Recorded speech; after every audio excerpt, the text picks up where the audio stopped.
پہلا رشتہ جو اللہ تعالیٰ نے اس کائنات میں قائم کیا وہ آدم اور حوا، میاں بیوی کا پہلا رشتہ میاں بیوی کا ہے، اور جنت میں بھی رشتہ میاں بیوی کا ہی رہے گا۔ ہر آدمی اپنی بیوی کے ساتھ، ہر بیوی اپنے خامد کے ساتھ پوری جنت میں الگ الگ رہیں گے۔ اور ابتدائے رشتہ انسانیت ہوئی ہے خامد اور بیوی کے ساتھ۔ آدم علیہ السلام کو پہلے پیدا کیا، ایک پیغام دیا کہ کائنات کا نظام مرد کے گرد گھومے گا، عورت کے گرد نہیں۔ مرد الرجال قوامون علی النساء کا مطلب ہے کہ کائناتی نظام اللہ نے مردوں کے سپرد کیا ہے، اس کو چلائیں، یہ چل، عورت اس کی معاون بنے گی، مددگار بنے گی۔ اس لیے آدم علیہ السلام کو پہلے وجود بخش، ان کا پتلا بنایا، وہ پڑا رہا، وہ خشک ہو گیا، پھر اس میں روح ڈالی، پھر ان کو کپڑے پہنائے، پھر ان کو جنت میں ڈالا۔ اللہ نے اسی طرح حوا کا پتلا بھی بنا دینا تھا، ساتھ ہی ایک گارے کی ڈھیری بنا دیتے تو حوا کا پتلا بھی۔ اب خیال فرمائیں کہ اللہ نے عورت کو پہلے دن سے بے پرد نہیں رکھا، پہلے دن سے بے پرد نہیں رکھا۔ اللہ تعالیٰ کے ایک ڈھیری ساتھ حوا کی بناتے تو وہ کیا مسئلہ تھا، فرشتے ہی ہیں اور تو کوئی ہے نہیں، اور اللہ تعالیٰ ایک ڈھیری بنا کے چل بھائی آدم بن کے بن گئے، چل بھائی ہن حوا بھی بنا دے، وہ بھی بن جاندی، دونوں ہی پڑے ہوتے نہیں۔ ایسا نہیں کیا ہے، حوا کی ڈھیری نہیں بنائی، حوا کے پتلے کو بے پرد نہیں رکھا، آدم کو سلایا، آنکھ کھلی تو پہلو میں حوا کو بٹھایا ہوا تھا، پورے لباس، پوری زیب و زینت کے ساتھ۔ تو آدم علیہ السلام کہنے لگے یہ کون ہے؟ کہ یہ تیری بیوی ہے، تیری زندگی کی ساتھی۔ اور عجب بات، جنت جیسی نعمت کے باوجود آدم علیہ السلام جنت میں اداس رہتے تھے۔ ماں جی آئی تھا اب بیدا دل لگا، نہیں تو جنت میں بھی اداس رہتے تھے۔ تو اللہ تعالیٰ نے نکاح پڑھایا، تو اللہ تعالیٰ نے کہا آدم بیگم کا مہر ادا کرو۔ تو یہ مہر پہلے دن سے ہے۔ مہر کیا چیز ہے؟ کسی کی بیٹی کی قیمت نہیں، وہ مالدار گھرانے کی بچی ہو یا کسی جھوپڑے کی بچی ہو، مہر کسی کی بیٹی کی قیمت نہیں ہوتا۔ تھوڑا رکھو یا ساری دنیا سونا بنا کے مہر بنا دو، ایک بال کی بھی قیمت نہیں۔ مہر ایک علامت ہے، ایک علامت ہے کہ آج کے بعد اس لڑکی کا خرچہ یہ لڑکا اٹھائے گا، جب تک وہ زندہ اور یہ نکاح قائم ہے، یہ خرچہ خامن قوامون علی النساء، گھر کا نظام مرد چلائے گا، عورت گھر میں بیٹھے گی، نسل کو تیار کرے گی، تربیت کرے گی، ایک خوبصورت نسل اگلی نسل کو دے کے دنیا سے جائے گی۔ بہت بڑی جاب ہے ہماری عورت کی۔ تو اللہ نے کہا مہر ادا کرو۔ کہا جی کیا ادا کروں؟ تو کتنا سونا چاندی تھا؟ تو اللہ تعالیٰ کہتا دا من سونا انہوں چاہ کے دے۔ تو میرے رب نے کہا آدم تیری نسل میں میرے محبوب آنے والے ہیں، ان پر ایک دفعہ درود پڑھ دے، یہ تیری بیگم کا مہر۔ ابھی آپ کا تو تذکرہ ہی کوئی نہیں ہے، سوائے اللہ کے کسی کو نہیں پتا کہ میں کس کو بھیجنے والا ہوں اور کیا کرنے والا ہوں ان کے لیے، لیکن آدم علیہ السلام کو اشارہ کر دیا کہ تیری نسل میں میرا محبوب آئے گا، تو اس پہ ایک دفعہ درود پڑھ بھائی، یہ تیری بیگم کا مہر ہے۔ یہ انسانیت کا پہلا رشتہ ہے۔ والدین کے حقوق کے لیے چند آیات، اولاد کے حقوق کے لیے چند آیات، بہن بھائیوں کے حقوق کے لیے چند آیات ہیں، خاوند بیوی کے لیے سینکڑوں آیات۔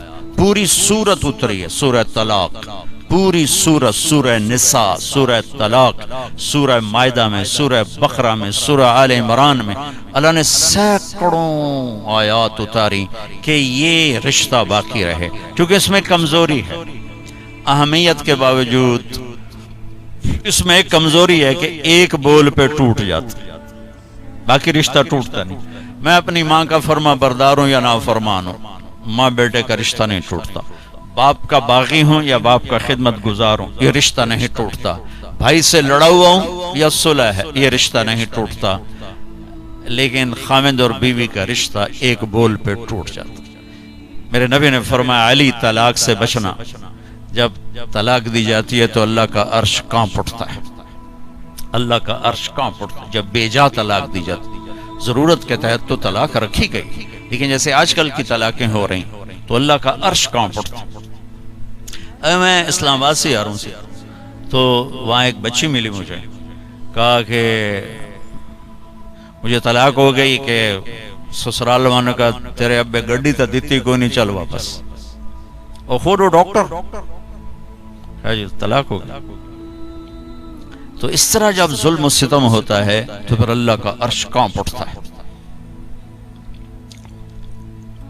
تو یہ رشتہ کیسے گزارنا ہے کہ زندگی خوبصورت ہو جائے؟ کیونکہ میری بات سن لیں غور سے، آپ مالدار لوگ بیٹھے ہیں، پیسے سے آپ زندگی کو خوبصورت نہیں بنا سکتے، گھر خوبصورت بنا سکتے ہیں، گاڑی خوبصورت لے سکتے ہیں، زیور خوبصورت خرید سکتے ہیں، زندگی کی خوبصورتی کا تعلق ان چیزوں سے نہیں ہے۔ زندگی کی خوبصورتی صرف میرے نبی کی غلامی میں ہے۔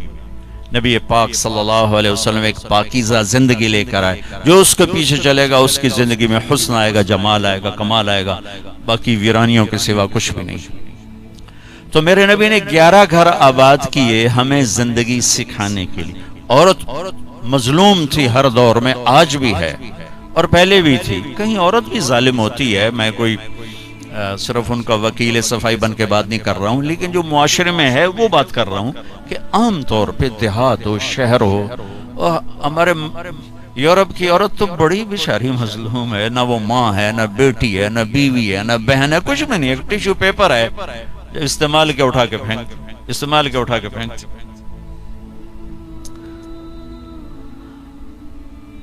تو میرے نبی نے بھی اس کو ہائی لائٹ کیا۔ آپ تو شریعت لے کر آئے تھے، آپ نے زیادہ اس کو ہائی لائٹ کیا۔ تو آپ نے فرمایا جس کو اللہ نے 3 بیٹیاں دیں اور اس نے ان کی شادی کر دی تو جنت میں میرا ساتھی ہو جائے گا۔ تو ایک صحابی نے عرض کی یا رسول اللہ اگر 2 بیٹیاں تو آپ نے کہا جو 2 بیٹیوں کی شادی کرے گا وہ بھی جنت میں میرا ساتھی ہوگا۔ ایک نے کہا یا رسول اللہ اگر 1 بیٹی ہو، اللہ اس کا بھلا کرے، کسی ہوتی ایک، کہ یا رسول اللہ اگر 1 بیٹی ہوگا، جو 1 کی بھی شادی کرے گا وہ جنت میں میرا ساتھی ہوگا۔ ٹھیک، اب 10 بیٹوں کی شادی کرو تو جنت کا وعدہ کوئی، اور 1 بیٹی کی ڈولی اٹھا دو تو میرے نبی فرما رہے ہیں وہ جنت میں میرے ساتھ ایسے ہوگا، ایسے، 2 انگلیوں کو اشارہ کیا کہ میرے ساتھ ایسے ہوگا، اس کی کمزوری کی وجہ سے کہ وہ پستی ہے۔ تو میرے نبی نے مختلف مزاج کی عورتوں سے شادی کر کے خوبصورت زندگی پیش کی، نمونہ پیش کر کے تشریف لے کے۔ بچوں سے نسل چلتی ہے، بچے باپ کی جگہ سنبھالتے ہیں اور ان کی شادی کرنے پر اجر ہے، جنت کا وعدہ کوئی نہیں۔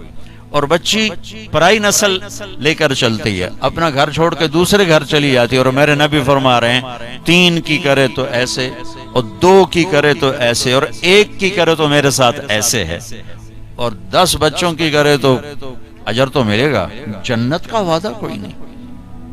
پھر آپ نے فرمایا جس نے اللہ کو 2، آپ کے نہ فرمایا جس کو اللہ نے 2 بہنیں دی یا 2 بیٹیاں دی، کبھی بیٹی ہوتی ہے بہن نہیں ہوتی، کبھی بہن ہوتی ہے بیٹی نہیں ہوتی، اور اس نے ان کی شادی کی اور ان کا حق ادا کیا تو وہ جنت اس پہ واجب ہو گئی، جنت اس پہ واجب ہو گئی۔ حق ادا کرنے کا کیا مطلب ہے؟ ہمارے پورے بر صغیر میں دنیا کا تو پتہ نہیں ہے، بہنوں کو کچھ نہیں دیا جاتا، صرف جہیز دیا جاتا ہے۔ پنجاب ہو، سندھ ہو، بلوچستان ہو، سرحد ہو، ہر جگہ بہن کو، بہت کم لوگ ہیں جو بہنوں کو باپ کی وراثت میں سے پورا حصہ دیتے ہیں، ورنہ بھائی کھا پی جاتے ہیں۔ ہمارے ہاں تو زمیندار جیلی انگوٹھے لگا کے زمین پہ قابض ہو کے بیٹھ جاتا، دینا ہی سوال ہی نہیں پیدا ہوتا۔ اور میرے رب نے جب قرآن اتارا تو بیٹی کی وراثت پہلے بیان کی، بیٹی کی وراثت بعد میں بیان کی۔ یہ عجیب بات ہے، یہ عرب کا دستور تھا کہ بچی کو کچھ نہیں ملتا تھا، سارا بیٹے کا۔ ہندی ثقافت میں بچی کے لیے کچھ نہیں، سب بیٹے کا ہے، بچی کے لیے جہیز ہے بس۔ میرا نبی جو دین لائے اور عرب کا جو ماحول تھا وہ یہ تھا سب کچھ بیٹے کا، تو قرآن یوں سوال اٹھاتا تو پھر بیٹی کو کیا ملنا چاہیے؟ یوں سوال اٹھاتا نا، تو اللہ کہتا بیٹی کو بیٹے کا آدھا ملنا چاہیے۔ لیکن اللہ نے جب قرآن اتارا تو ایسا خوبصورت انداز میں اتارا کہ اللہ نے یہ سوال اٹھایا کہ بیٹے کو کتنا ملنا چاہیے۔ بیٹے کو تو مل ہی رہا تھا پہلے، لیکن اب قرآن کی آیت میں پیش کرتا ہوں۔ قرآن نے یوں سوال اٹھایا کہ بیٹے کو کتنا دیا جائے گا، جیسے بیٹے کا حق ہے ہی کوئی نہیں، بیٹے کو کتنا ملے گا؟ تو اللہ نے کہا للذکر مثل حظ الانثیین، جتنا ہم نے 2 بیٹیوں کا حق رکھا ہے اتنا ایک بیٹے کو دے دیا جائے۔ حالانکہ ماحول کے مطابق ہونا چاہیے تھا جتنا ہم نے بیٹے کا حق رکھا اس کا آدھا بیٹی کو دے دیا جائے۔ میرے رب نے کہا جتنا 2 بیٹیوں کا ہم نے حق رکھا ہے وہ ایک بیٹے کو دے دیا جائے۔ پورے عرب کی تہذیب پر ہتھوڑا چلایا کہ جس پیٹ سے بچہ نکلا اسی سے تو بیٹی نکلی، جس چھاتی کا دودھ بیٹے نے پیا اسی کا تو بہن نے پیا ہے، اسی کا تو بیٹی نے پیا ہے، جس چھت کے نیچے بچہ پروان چڑھا اسی کے نیچے تو بچی پروان چڑھی، جس گود میں بیٹا پروان چڑھا اسی گود میں تو بیٹی کھیل کے پروان چڑھی، اور دوسرے گھر جا کر تم نے اس کا حق اڑا دیا۔ چور چوری کرے تو پکڑ کے تھانے دیتے ہو، یہ جو سارے بھائی چور بیٹھے ہیں ان کو پکڑ کے تھانے کیوں نہیں دیتے ہو؟ جنہوں نے اللہ کی شریعت کو یوں مذاق اڑا کے رکھ دیا۔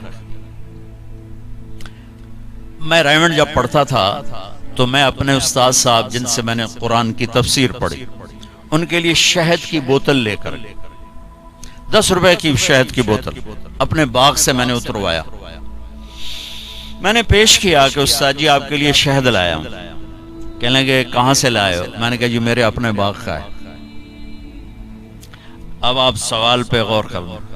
فرمایا تیرے باپ نے اپنی بہنوں کو وراثت میں سے حصہ دیا تھا؟ تیرے باپ نے اپنی بہنوں کو تمہارے دادا کی وراثت میں سے حصہ دیا تھا؟ میں نے کہا جی اللہ کا بڑا شکر ہے میرے باپ کی بہن ہی کوئی نہیں تھی، جے ہوندی تا کدی نہ دین دے۔ کون دیندا؟ جے ہوندی تا کدی نہ دین دے۔ میں نے کہا جی شکر ہے 2 ہی بھائی تھے، انہی کی ساری زمین ہے، وراثت ہے، میرے ابے کی بہن ہی کوئی۔ اچھا تو تیرے دادا نے اپنی بہنوں کو حصہ دیا تھا؟ میں کہا میں جمعیا ہی کوئی نہ ہوں، میرے کو کی پوچھی جانتے ہو دادے دیتا ہے کہ نہیں دیتا؟ اتنی ریسرچ کے بعد ایک 10 روپے کی شہد کی بوتل مجھ سے قبول فرمائی۔ کیا مطلب تھا اس سوال کا کہ اگر تیرے باپ کی کوئی بہن ہے اور اس نے حصہ نہیں دیا تو یہ شہد میرے لیے جائز نہیں ہے، اور اگر دیا ہے تو پھر ٹھیک ہے لے میں رکھ لینا۔ جب میں نے تسلی دی جناب میرے ابھی تو کوئی بہن کوئی ہیں، 2 بھرائی ہیں بس، اور کچھ نہیں، کہ اچھا ٹھیک ہے اب رکھ دو۔ اللہ نے اتنا حق رکھا چونکہ کھا جاتے تھے دیتے نہیں، اور آج بھی یہی دستور ہے کہ بیٹی کے لیے کوئی جہیز ہے، باقی کچھ بھی نہیں۔ مجھے آپ کے شہروں کا نہیں پتا، میں اپنے دیہات کی بات کر رہا ہوں، ہمارے دیہاتوں میں نہیں دیا جاتا، ظلم و ستم ہے یہ۔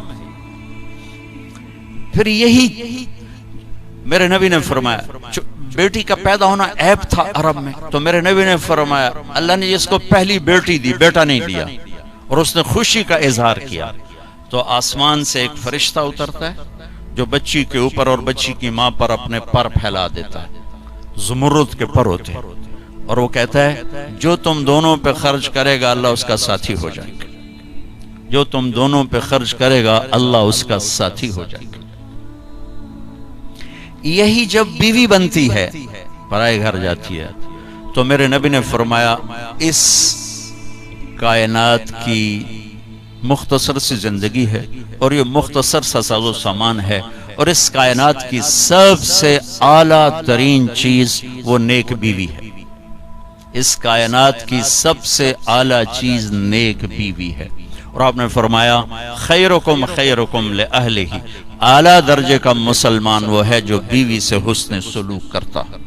اور پھر آپ نے فرمایا انا خیرکم لأہلی، اور میں تم سب میں سب سے زیادہ اپنی بیویوں کے ساتھ حسن سلوک کرتا ہوں۔